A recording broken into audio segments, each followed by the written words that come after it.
Okay, so back to the Q&A. You want to submit your questions into the Q&A button at the top because I won't be able to follow the chat completely. So let's see. Brian McFarlane, how do you identify the pain points in a local market in order to help your local clients meet them with the right on-site solutions? I don't know, Brian. I don't do any kind of local marketing. He's got another question about local marketing, and I am not in that marketplace right now, so I would not be the person to ask about that. It's definitely something I'm interested in pursuing, but I'm definitely not the person to ask questions about that right now. Brian also says, can RSS aggregation make the process of creating backlinks and getting the client's message out more rapid? And how would you do that using Yahoo Pipes and a service like OnlyWire? I think that we all know that that's probably a little bit more technical than I can answer in a Q&A question, but can the aggregation of RSS make the process of creating backlinks more rapid? Yes, RSS aggregation is something that we should all be doing, and I like to think of that more as syndicating the client's content. If you're working with clients, I do my own sites and stuff. But yeah, so you're going to want to take the content that you have, that great quality content that you're publishing on your site, and get it out to the other sites that can help you not only with link building, but sometimes with some social proof or some traffic as well. So you'll do that through RSS submission.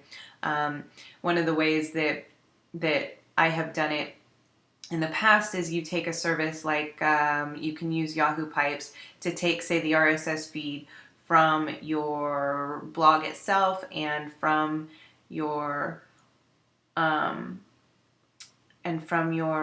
let's say your Squidoo page or from your Twitter feed. These all have RSS feeds, right? And you can put them all into one feed, one master feed, maybe through Yahoo Pipes. I used to use FriendFeed a lot to do that.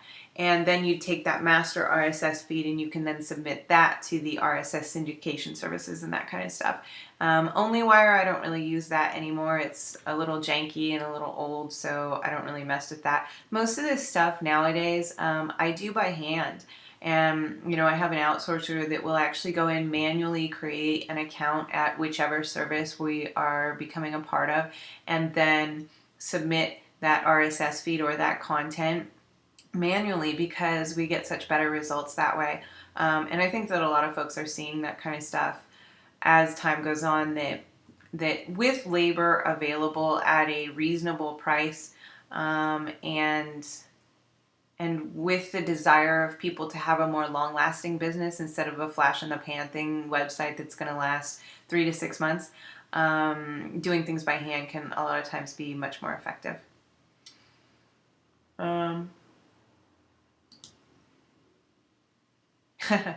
Justin Brooks says, how do you stay so focused and not get wrapped up in the drama?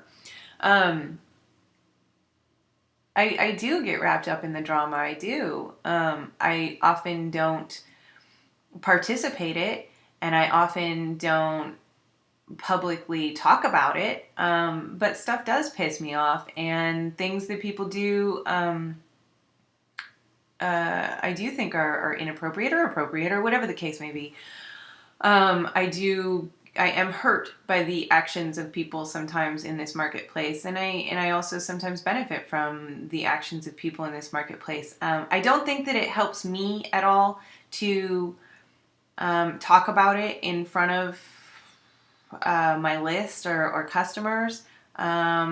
As for any of you in your own niche markets, I mean, talking about drama and gossip probably isn't going to be helpful for the people who are reading your blogs, whether that's on dog training or whether that's on internet marketing, right?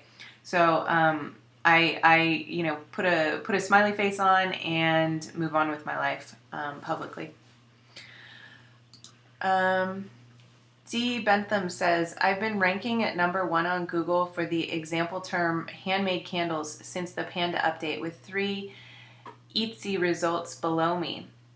Since the Penguin update, I am now at number 4 with the 3 Etsy results above me. Is there a way to beat a large company like Etsy for a keyword phrase? And do you think that this is a slap from Google? No, I don't think that that's a slap towards your site at all. It's just that with this current Penguin update, there is more of an emphasis on those branded pages.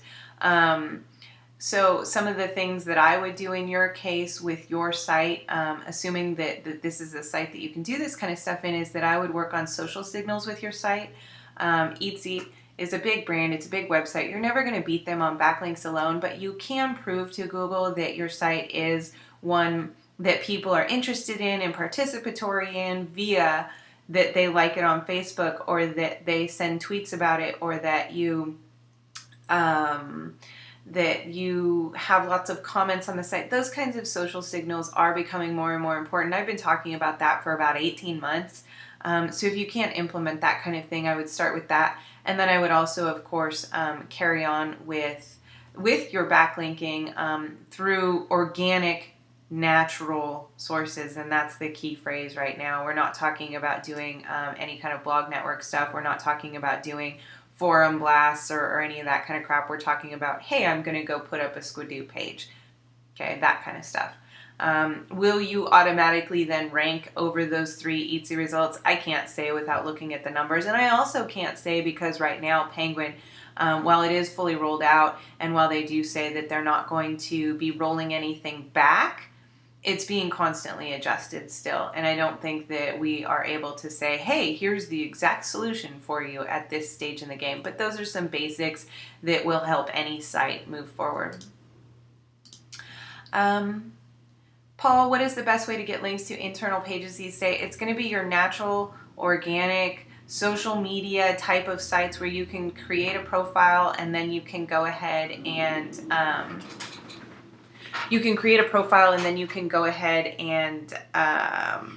become, put your link on the site or stuff like that. So we're talking about Squidoos, we're talking about hub pages, we're talking about those kinds of sites. I've got, with my 30-minute backlinks product, we have 365, so it's a year's worth of those kinds of sites that Google is always going to be, always going to approve of, and that won't cause your sites any kind of problems. But you get the idea. It's the Twitters, it's the Facebook page, it's the Squidoo page, it's the hub page, that kind of stuff. And that's what I would be looking at right now, because it is completely natural, normal way for places to receive links. The other thing that's doing really well right now, have not done my own tests on this, have just heard this from other people, but I've heard that press releases are doing exceptionally well right now. Paul says, are exact match domains still a benefit for ranking? Do you think they will be for long? Might they be penalized in some way soon? That's speculation, right? But no, I don't think that exact match domains are going to be punished specifically because your domain name isn't the problem. The problem is that typically people who have an exact match domain are an internet marketer type of person, and they're optimizing for a certain key phrase. And as we saw with Penguin, there's going to be some over optimization penalties now for folks who are doing that kind of stuff too aggressively. So I think that the problem with exact match domains is often the people behind them. Hey, and I own exact match domains too, so I'm not talking about, Paul, you've got a problem, but the people behind the exact match domains and the choices that they make in optimizing their sites are often the problems. Okay.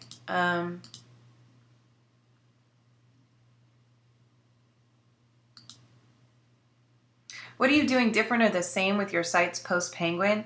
I've stopped active link building on most of my sites. I'm waiting for the changes to kind of shake out. I'm waiting for the adjustments to be made. There's a big thing today. It was on Mashable. Let's take a look about some changes that are going to be made to Google. This thing. Google search just got 1,000 times smarter. So what it says is that starting today, a vast portion of Google search results will work with you to intuit what you really meant by the search entry. If you type in an ambiguous query like Kings, which could mean royalty, it could mean a sports team or a now canceled TV show, a new window will appear on the right side of your result, literally asking you which entity you meant. Did you mean Kings, the sports team, or the TV show? Then you click one of those options and the results will be filtered for that search entity. Then what's going to happen is that they're going to show like universal results. So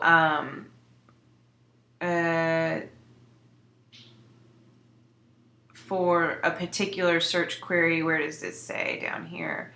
They're calling it the knowledge graph. It's how all the information is tied together. And that if you're going to search for something like, who's this guy? One of them composer guys. It'll show you other composer guys from like the same time period, because usually people who are interested in, say, Mozart are also interested in Beethoven or whatever the case may be. And please don't correct me that those two guys are from different time periods. Really? Turns out, right? Okay, so I tried this earlier, but it wasn't working. Yeah, see, it still isn't doing it for me yet, but apparently it is rolled out, and you guys will be able to see that shortly. Anyway, what does this relate to your question, David? Well, you can see from the trajectory, and this is, again, going back through 18 months when I first started talking about the changes that Google's making in the engines, and this is why we came out with the Always Be Shipping product. This is why I completely redid the 30-minute backlinks product. This is why I came out with the pop-up publisher product, because if it isn't, sexy SEO link building stuff, it's not going to sell as well. But that is the way that Google is going. Google is going towards quality content. Google is going towards natural backlinks. Google is going towards, again, quality content, high quality content. It's going towards author rank. It's going towards all of these things.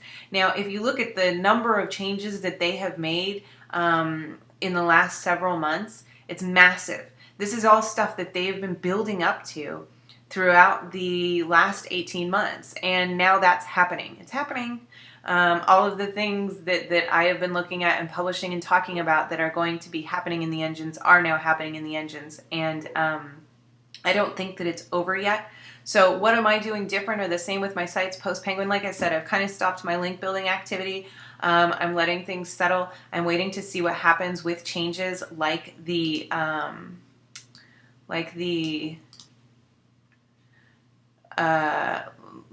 link building stuff, like the over optimization penalties. I want to see the tweaks and adjustments that they make before I start adjusting what I'm doing. Knee-jerk reactions are never the smart way to go, so that isn't what I advise you to do. I think that we should just sit tight for a little bit longer. Keep up the natural flow of things. I mean, keep publishing good content and keep doing things that happen naturally. Don't stop that stuff, but don't go off the charts with the, quote, internet marketing tactics. Kyle says, how has Penguin affected you most? I looked back at my sites and I actually haven't had any sites affected by Penguin. I had a couple of sites that were affected by Panda updates, incremental updates from Panda. So, whoops, that's the wrong tab. Let me come over here.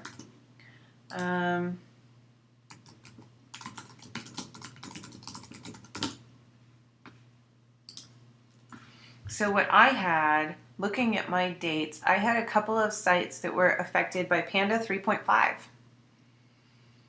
And I haven't looked into it too much further other than to see, but it was funny because that was an update that it says it appears to be a fairly routine update with minimal impact. But if I look back at my dates, I do have a few sites affected by that pretty severely, and kind of a bummer because one of them was a really, really great site with full of quality, high tier, good stuff content, and didn't really do anything funny with the site.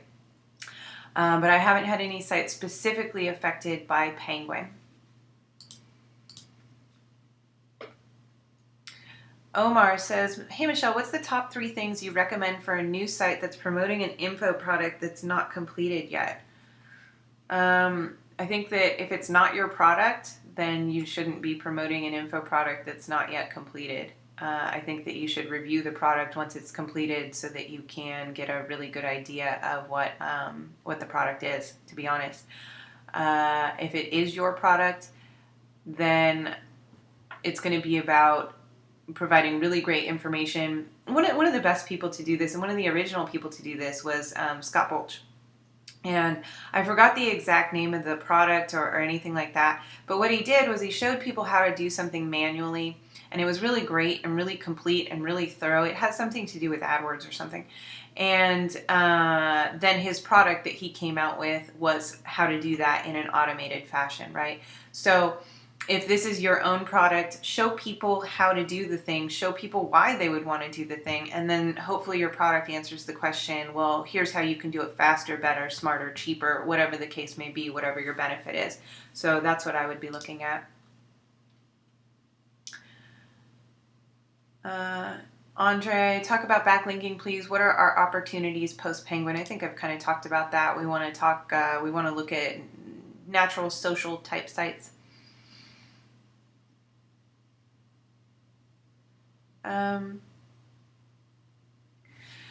Okay, I have an awesome questions. Check out this screenshot.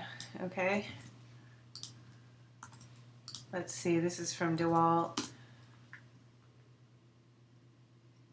Okay, I tweeted a tweet from Matt Cutts asking, why is Google allowed spam footer sponsored links on their own site since Google Penguin? Do you think that using, why? I don't know. You know, Google has a lot of things that they say that we shouldn't do, but that they do.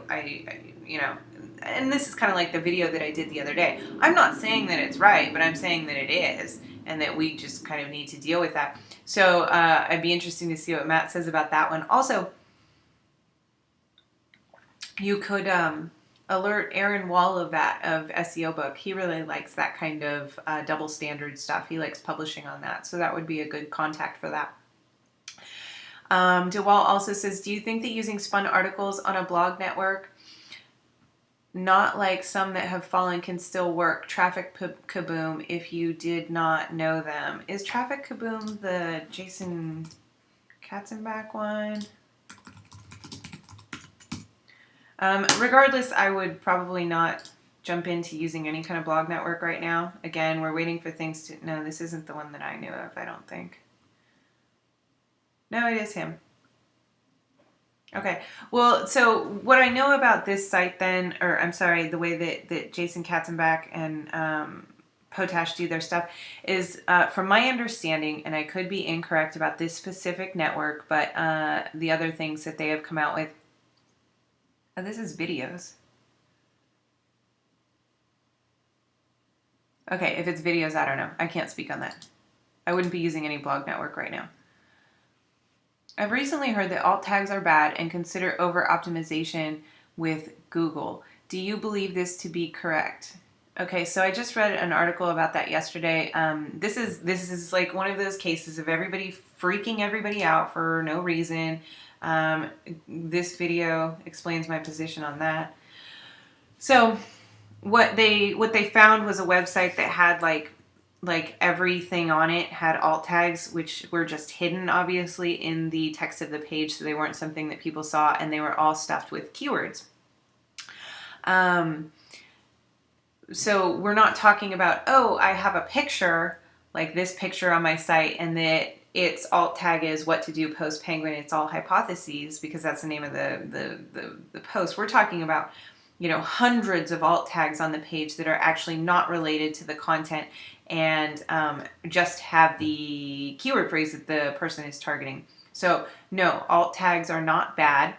Using hundreds of alt tags on your site is bad. Common sense, right? But unfortunately, some people who publish in this industry and arena like to sensationalize things and lead people like you, Lori, to wrong beliefs, which is super unfortunate. DJ Dick says, local geo-targeting keyword question. I've noticed that because of the fairly new Google slider, show personal versus hide personal, that it might be better to leave off the geo keyword. Which way should I go for local marketing? Detroit dog training versus dog training. Again, I'm no local marketing expert. But from what I understand, you need to be targeting both of those. John, I took your Crowd Mountain program back in the day. What would you say we should change in our strategy since then? Things to do or not to do, etc. I would clean up the link building, obviously, like we've talked about, and I would focus more on higher quality content. I never really spoke in that course about creating shitty content. That wasn't, the purpose or what I did, but a lot of people cut corners and didn't provide the best that they could. So I would definitely speak more about creating really, really, really great content. Lourdes says, what is your current backlinking strategy? We've talked about that a few times. Eli says, are there only certain types of companies that would benefit from viral marketing? Example, worldwide companies like Coca-Cola would benefit better than small businesses. I don't agree with that. I don't have the kind of mind that's really good for, Jesus Christ, leave page. I don't have the kind of mind that really thinks like that thinks like viral marketing, or that thinks creatively in that way, I guess. I'm a pretty linear person, so I'm terrible at the viral marketing stuff, or the stuff that people are just going to spread. I'm really, really bad with that. This guy is very, very, very good with that kind of stuff. He does a lot of link bait. He does a lot of viral marketing, and he had a course about link bait. I don't know if that's something that I could even learn, because my mind just doesn't even think that way. But maybe it is something that can be learned. I'm not sure. I do know from Lyndon's examples and the things that he has been able to do in his marketplace that yes, viral marketing is absolutely something that any business can benefit from. It is not something that comes naturally to me. So if it's something that you want to learn more about, I admire Lyndon's work very, very much. And it's at cornwallseo.com, and you can get in touch with him. He's got a Twitter and stuff too. See if his course is available, or he's also, he hires his services out as well. So if that's something that you want to learn more about, that's somebody that I recommend you get in touch with. Dan says, how do you manage the people that you work with manually? Are there tools that you have had success with? We have used Basecamp, Time Doctor, etc. Any that you have used that could help our systems? We have a small team, but it's a challenge to manage. Yeah, so I really didn't like a lot of the ways that Basecamp went together. People ended up having to go to too many projects, or too many to-do lists, or too many discussions to find out just how to do something and what they're supposed to do each day. So I stopped using Basecamp a couple of years ago, and then I've gone through several iterations of different programs since then. And what I'm using now is Flow. So let's find out what their URL is. Getflow.com. And so this is what I use because it has a couple of features that were really, really important to me. Number one, do they have a tour so that I can show you? Because I can't log into my account. It's got too many URLs and all that kind of good stuff in there. I don't really see. Oh, okay, here's a tour. Task management. Okay, so one of the things that it has, here's a picture of it. See this little alarm bell at the upper left of it? That will show me everything that my team has done, and it will have a little, if you look in the meeting burner thing, see the little 10, the alert there? Like that. That shows me how many questions I've got waiting in meeting burner. Well, here it'll show me, a little red button with 15, and that will show me the 15 actions that my team has taken since I last logged in. And that's really important for me to be able to keep up with what everybody's doing. And it's a really easy way for me to see, hey, here's what everybody's done. You can have different projects, different folders for those projects. You can now duplicate, they call them lists. So it's more like a to-do list. And you can now duplicate those lists. I think that it's really, really easy to use. It's very, very simple to delegate tasks to different people. It's very simple to do all of that stuff via email, which was important to me as well. So I've been using this for six months to a year now. Very, very happy with it and recommend it a lot. The only thing that it doesn't do is have a notes feature. So I do have to maintain a separate area where we keep all of our how-to documentation about how to do certain tasks. I've spoken with them about that, creating some kind of note section where we can store that material, and it does look like it's something that they're working on. When it will be ready, who knows? But I'm really, really happy with that service. Nick, can you give examples of creating organic or natural pages? I think that we've talked about that. We're talking about social media sites where you can sign up, add your URL, that kind of stuff. Dan says, I've heard of others that are still link building, but they are focused on building less optimized links in order to balance out their ratio. So it's closer to 50-50 optimized and not optimized. I think that that's a good idea. Absolutely. One of the things that, I mean, you know, like I looked here, okay, you're going to have to find out which particular update was actually the one that affected you. So the changes that you are going to make going forward are going to be dependent on which change you were affected by, right? I do think that if you ran a report, say a Market Samurai or whatever, and looked at your backlink analysis and found that your backlinks were over optimized for a particular key phrase, that yes, it would be a really, really, really good time to go out there and get some more generic links that are like click here, that kind of stuff, through natural sources, not through blog networks and that kind of stuff. Justin Brooke, unfortunately for the rest of the males, I've heard that you are married. I am. Does your husband do any marketing stuff? Do you talk business with him? What does he do? No, he's an artist and a stay-at-home dad. He doesn't do marketing stuff. I do talk business with him as somebody to kind of blow off steam with, because I don't really talk about the business with other people in the business so much. So yeah, I talk about stuff with him. He's more of a sounding board in that way, as opposed to someone that is involved. So that's how we do that. Will there be a replay? The audio is very poor quality. It's a poor quality audio, yes. I understand you're not a local marketing expert, says Eli, but in your opinion, what direction do you see online marketing going for small businesses? Oh, I think that it's going to blow up. It is an area that I am actively moving into. Am I somebody that should be giving advice on it yet? No. I hope that you guys appreciate that, because there's a lot of people out there who don't do stuff and then tell you that this is how it should be done, or they read an ebook and then they start selling that information to other people. Until I have successes under my belt, I shouldn't be the one advising you on that kind of stuff.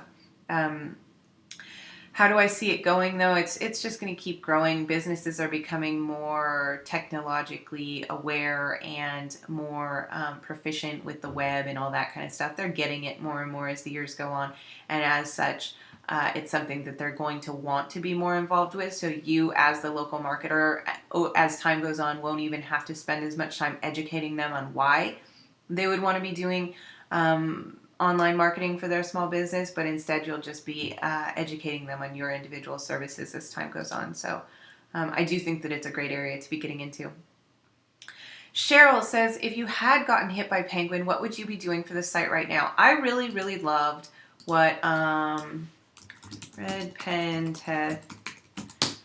Now, Penguin was an over-optimization test, right? I mean, an over-optimization penalty.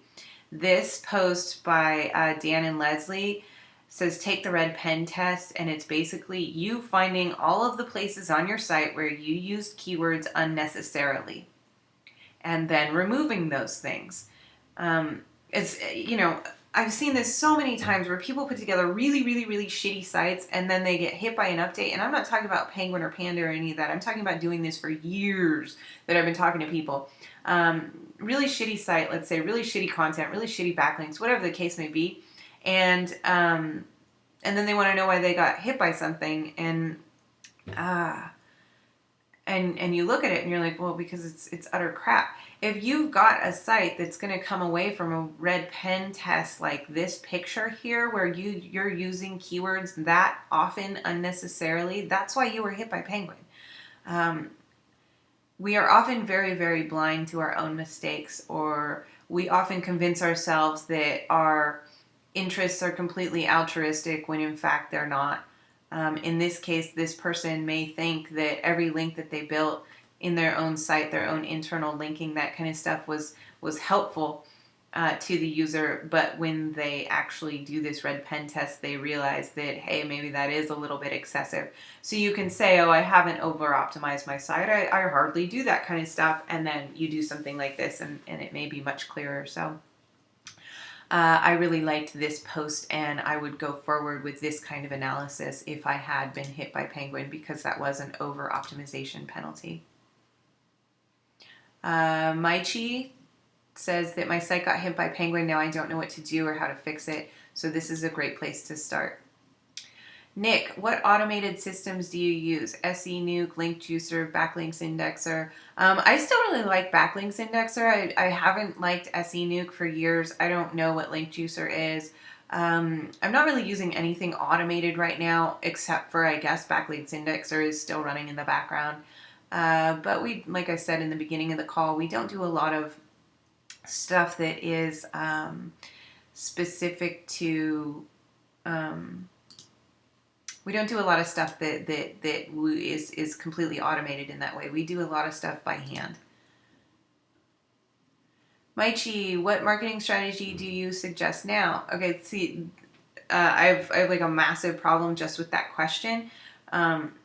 Because just because Google makes a change doesn't mean that like you need to abandon a certain marketing strategy. Now I'm not going to do Google made a change. Now I'm not going to do niche sites. Now instead I'm going to do AdWords or something. That's a really opportunistic and non-successful way to look at this business.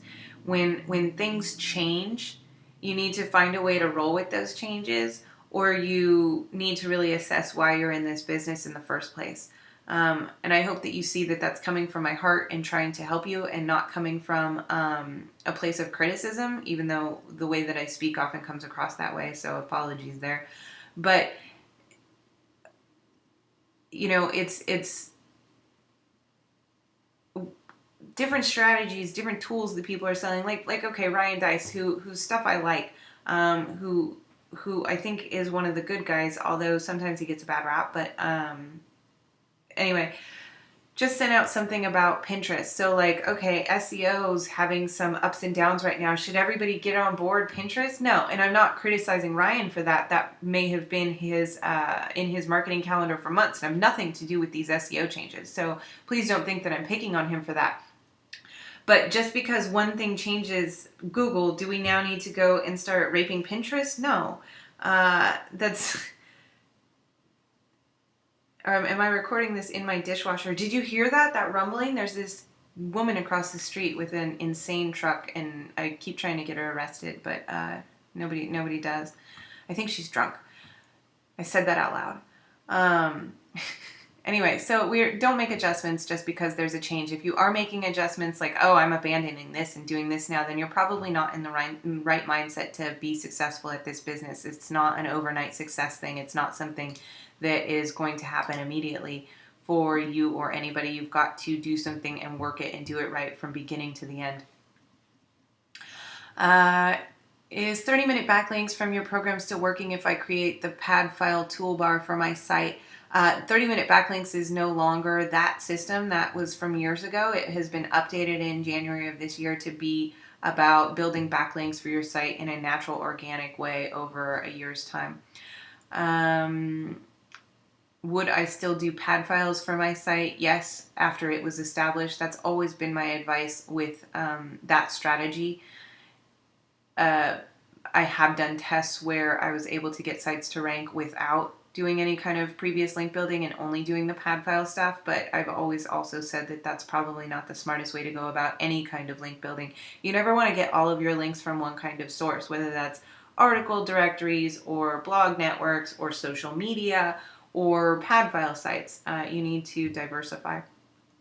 My rank was number 3, now it's 189. Any suggestions to get it back? Yeah, you're going to do the red pen test. You're going to make sure that Penguin is the update that actually affected you, and check the date list here and go on from there. Okay, you've put that question in like 4 times, so we're deleting the other ones because they're duplicates.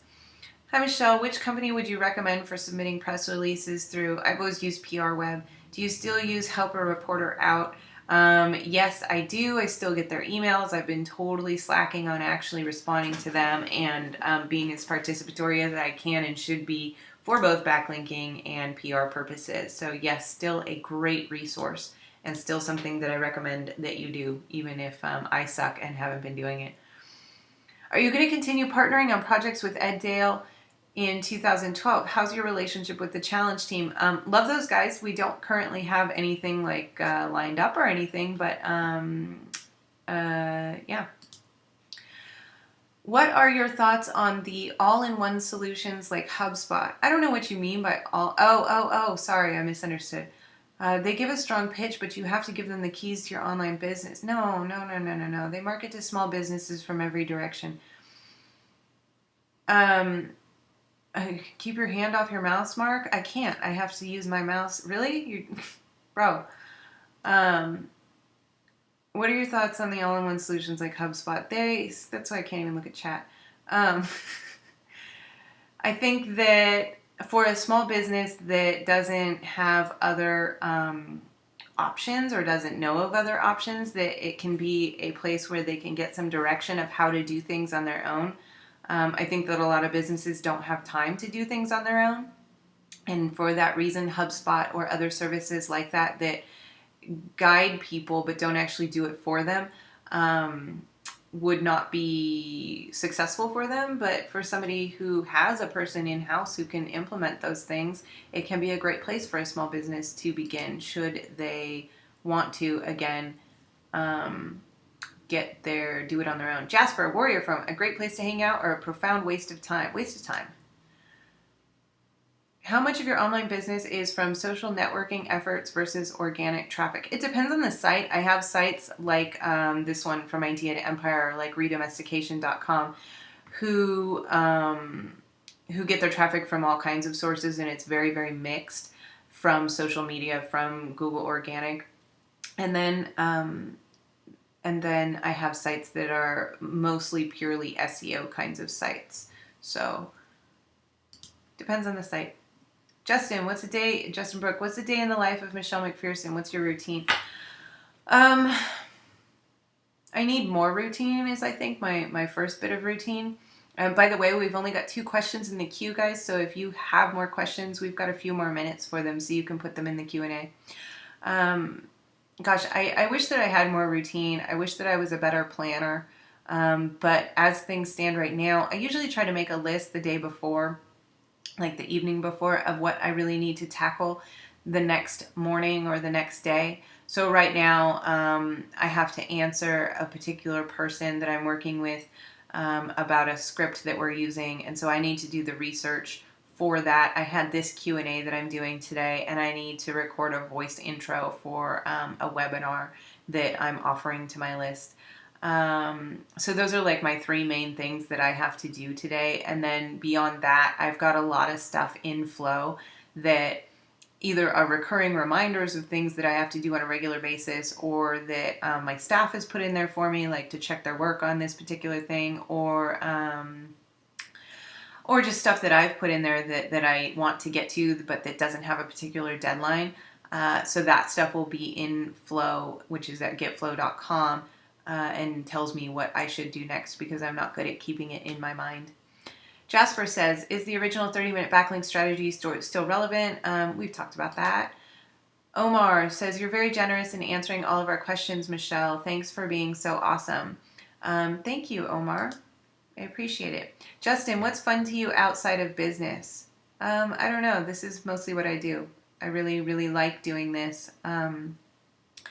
I really like the idea of like being like homemakery and crafty and like making, treats for my kids and all that kind of stuff. But I honestly, I can't get into it. I do it like once and then I'm good for like 6 months. So I don't think that it's more attractive to me mentally rather than actually doing it. Jean says, how long have you been marketing online and how did you get into it? I've been doing this since 2005. I got into it when I've actually been working for myself since 2002, and specifically in internet marketing since 2005. from 2002 to 2005, I was kind of doing some different stuff here and there, but I did some sales where we sold leads to car dealers, but then I was also doing side work as a personal assistant or a virtual assistant for people, and I was also going back to school for a little time period in there. As a virtual assistant, I had a client who asked me they were redoing their website, and their web designer wanted to know what meta keywords to put in the header of their website, and so the client asked me to figure out what they should use. And so I looked that up on Google, it was a let me Google that for you, and found out what the meta keywords were, figured out, what would work for their website, and then started to kind of understand what SEO was from that. I quit my virtual assisting job within a couple of weeks of that and started doing SEO full time. What are your top 3 plugins for a WordPress blog? Redirection goes into every single blog. What else? Let's see.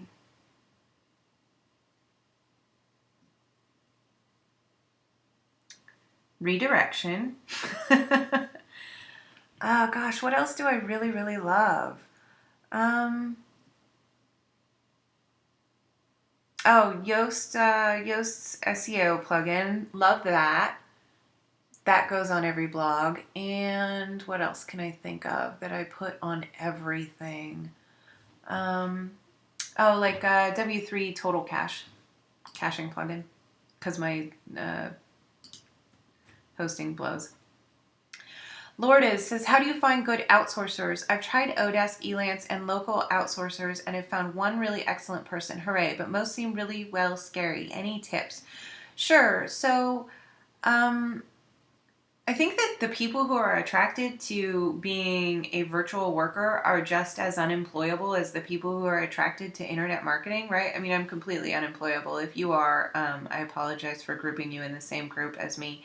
But often people who work at home do so because they don't want to go into an office every day. They don't like answering to people. They want to have autonomy. They want to have control of their time.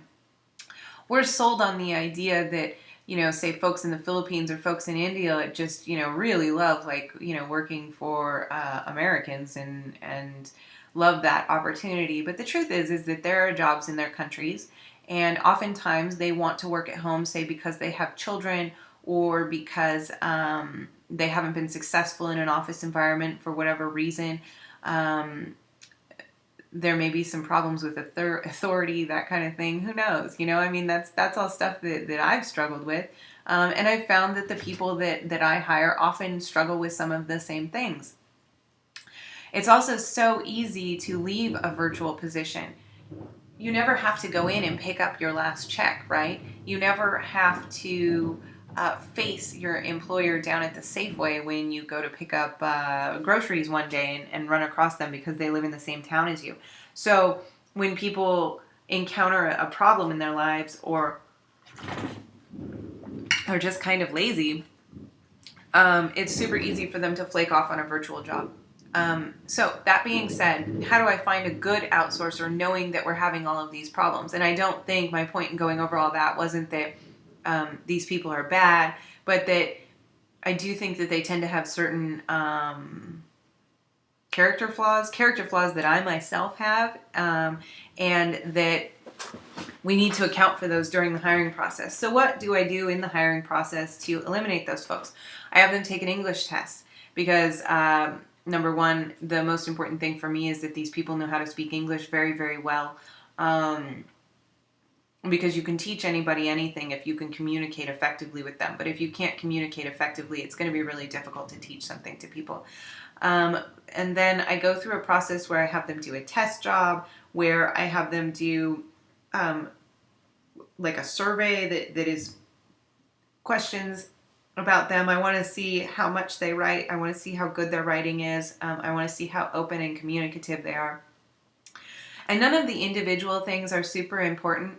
The deal is that they have to jump through, whether it's tests or surveys or test jobs or whatever, but they have to jump through like 8 hoops before they actually get to a final interview. And those folks who aren't willing to or able to go through all of those hoops, are not going to be somebody who's going to stick with their job. So they're eliminated that way.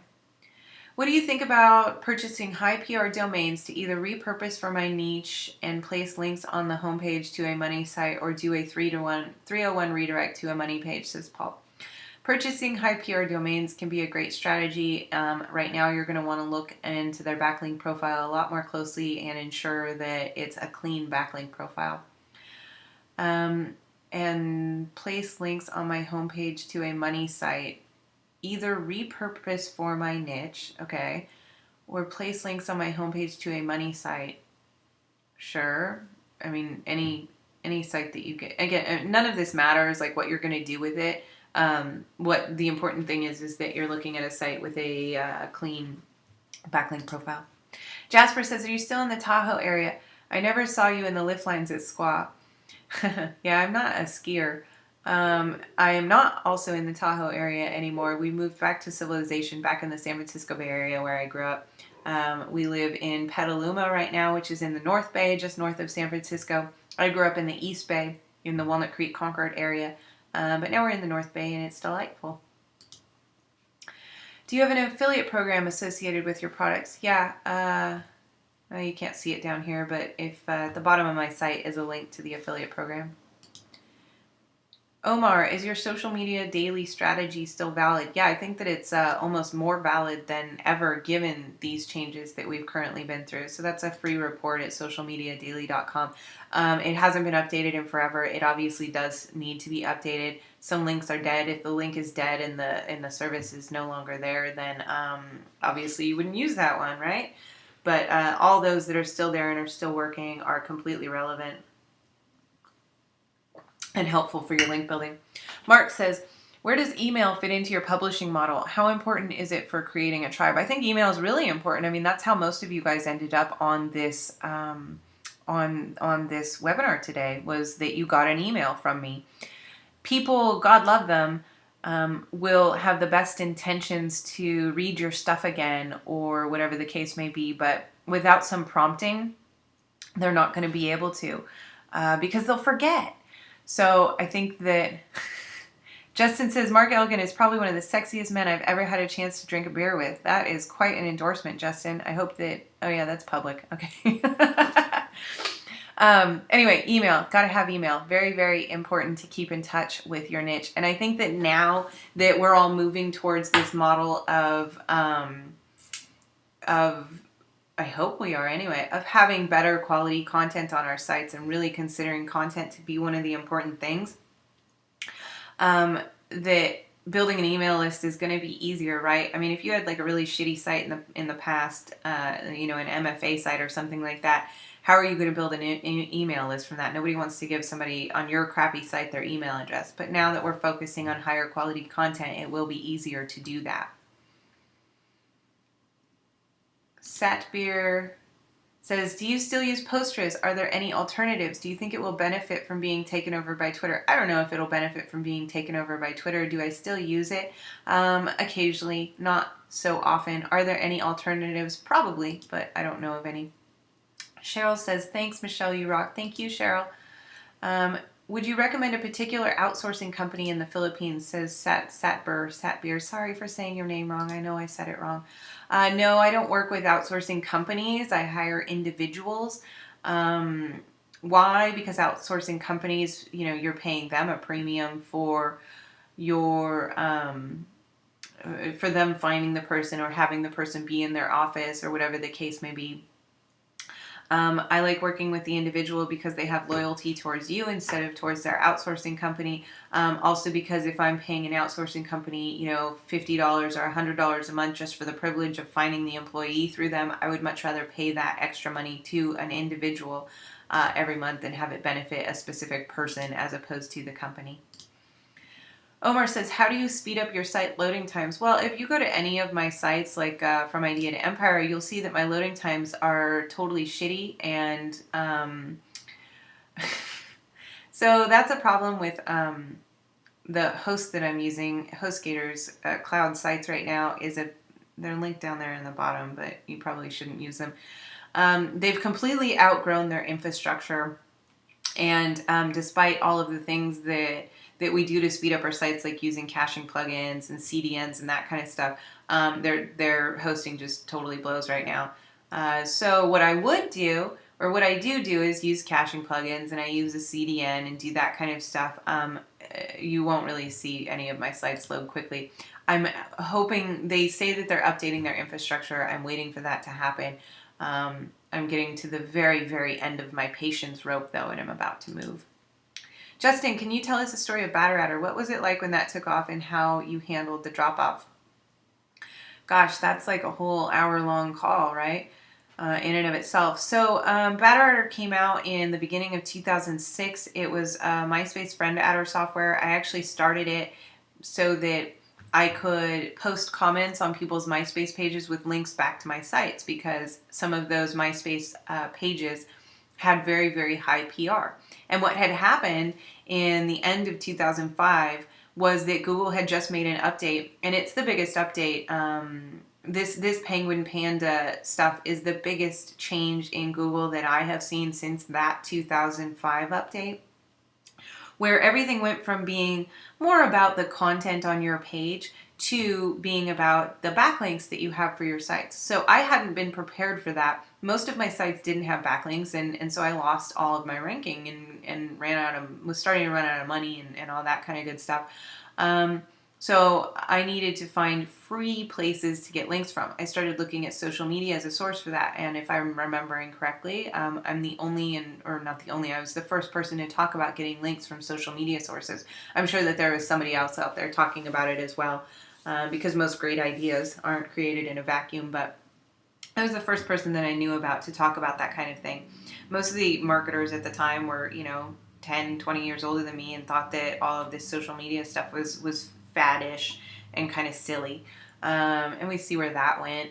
But MySpace was a place that you could get links from. I had this software built that would automate that link building process. And I thought, well, if I want to do this, somebody else will also want to do it, so I'll sell it as well.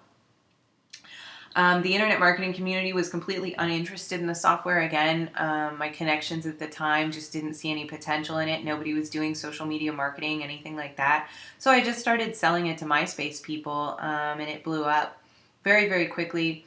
Lots of bands. Gosh, what's that guy who sings the song about, I think it's Akon, and Soulja Boy, and Pauly Shore, and Dane Cook, and Tila Tequila, and all of those people bought my software and used it to become the people that they became through that whole social media explosion of that time. Thanks, DJ Dick. He says that was the first product that he bought from me. So it got huge. I tried to kind of like introduce a lot of the people who bought the software, because they were like bands and entertainers and stuff, as to more about social media marketing. But they were really like heavy on the MySpace thing. Eventually, internet marketing found out about MySpace as a place that you could put your offers and in front of an audience of people via, spamming people's walls and stuff like that. And then within about 6 months, that MySpace opportunity was over. People were getting sued by MySpace, all that kind of stuff. Yeah, and then MySpace died. I think I have it on my Google Plus profile. It says claims to fame, and I said, I killed MySpace. It was because of software programs like Batter, and it wasn't so much Batter. It was the ones that came after mine that were would create 1,000 accounts in a half an hour and that kind of stuff. They were able to spam the shit out of MySpace, and everybody started hating MySpace because it was just full of spam, and then nobody went there anymore, right? So anyway, we all had to get out of the business, everybody who was in that business. So how did I transition out of that? Was that I parlayed my experience and expertise in MySpace into the whole of social media marketing. So I started to talk a lot about on my blog social media marketing, because I was that MySpace chick. And so that was kind of like the next natural thing that I could talk about, given the fact that MySpace itself was no longer relevant. So that's how I handled that transition as well. It was, Justin says, it was like 60 sales a day, right? Like thousands per day. Yes, it was. Satber says, what is your favorite self-development book? Fear and Loathing in Las Vegas. Jean says, I have a problem creating a decent work schedule because I am not the most organized person. Do you have a regimen or schedule that works for you? Do you designate certain hours to certain things or designated days? No, I don't have that kind of schedule. Just like I said before, list the night before, and then Flow tells me what else I should do. Omar says, what were those plugins again? Redirection, Yoast's WordPress SEO by Yoast or something. You can Google that. And W3 Total Cache. Lourdes says, which WordPress theme companies do you like? I like Woo Themes, I like Elegant Themes, and I like SoloStream. It is SoloStream, right? Yeah. And I like SoloStream themes. All right, guys, so that's the end of our Q&A. We've taken care of all of your questions. I really appreciate you guys for coming today.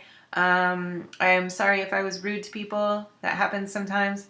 I hope that we can do this again. I haven't done this kind of stuff in a really long time, and I would like to keep doing it. So if you guys would like to keep doing this kind of stuff, let me know on my Facebook page or Twitter or that kind of stuff, and we will, because I love talking to you guys. As long as there's an audience to listen to me, I will talk, right? That's what we do in this business. So thanks, guys. Talk soon, and have a good one. All right, bye.